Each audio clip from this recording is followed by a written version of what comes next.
Durante o século XX, muito se ouviu falar de deslocamentos de grandes grupos humanos saindo de seus países de origem pelas mais variadas razões.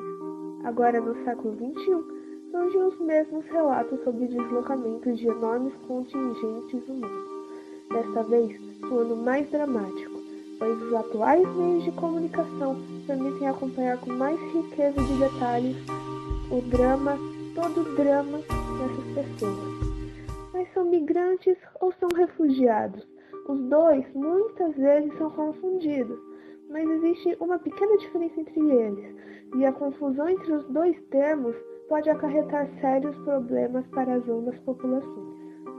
Refugiado é toda pessoa que, em razão de fundados temores de perseguição devido a sua etnia, religião, nacionalidade, associação a determinado grupo social ou opinião política, encontra-se fora de seu país de origem e que, por causa dos ditos temores, não pode ou não quer regressar ao mesmo, ou devido à grave e generalizada violação de direitos humanos.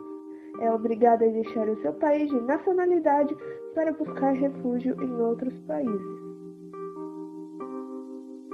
Segundo a Convenção das Nações Unidas sobre o Estatuto dos Refugiados, em 1951, refugiado é toda pessoa que, por motivos decorrentes de termos de perseguição à raça, religião e nacionalidade, encontra-se fora de seu país.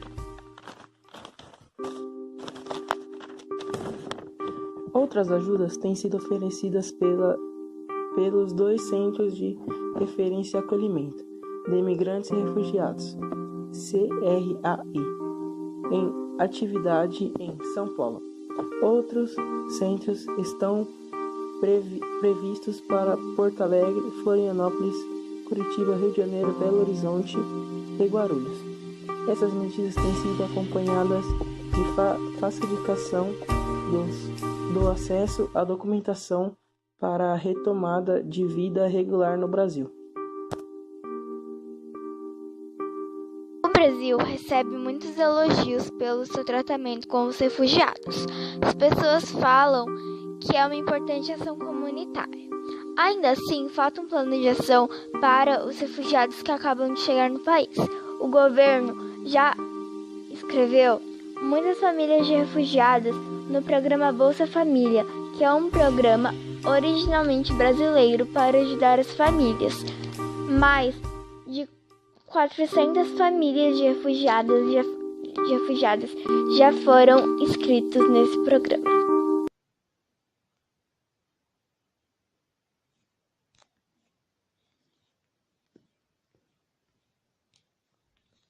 Apesar de boa parte dos refugiados que chegam ao Brasil terem capacidade de exercer suas profissões, na prática não é bem isso que acontece. A burocracia é um entrave tremendo, mas há também o preconceito.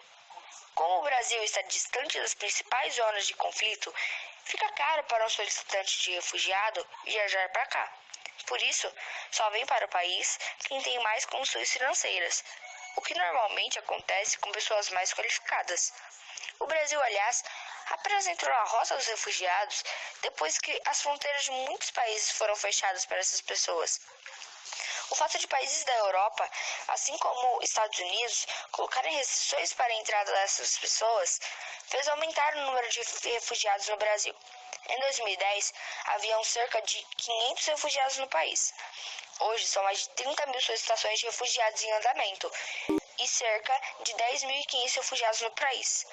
O caso de um refugiado muito famoso no mundo foi de um venezuelano que veio para o Brasil. Ele é professor, ele era muito apreciado, ele era muito lisonjeado no seu país. Ele sabia várias línguas, era um professor muito bom. Mas quando ele veio para o Brasil, ele virou gari, porque ele não poderia entrar no cargo de professor, por ser um refugiado. O que o senhor acha disso? Isso aí tem a ver com política também.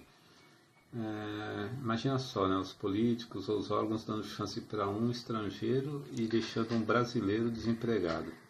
Ia criar um mal-estar até na sociedade, mas é um erro isso aí. O mundo já provou que o país se desenvolve aprendendo com outras pessoas, outras culturas. Então temos que dar chances, porque pessoas que tenham conteúdo, não interessa se é um refugiado, se é um brasileiro ou se é de um país rico, ele só tem a acrescentar. Obrigada pela entrevista. Foi um prazer.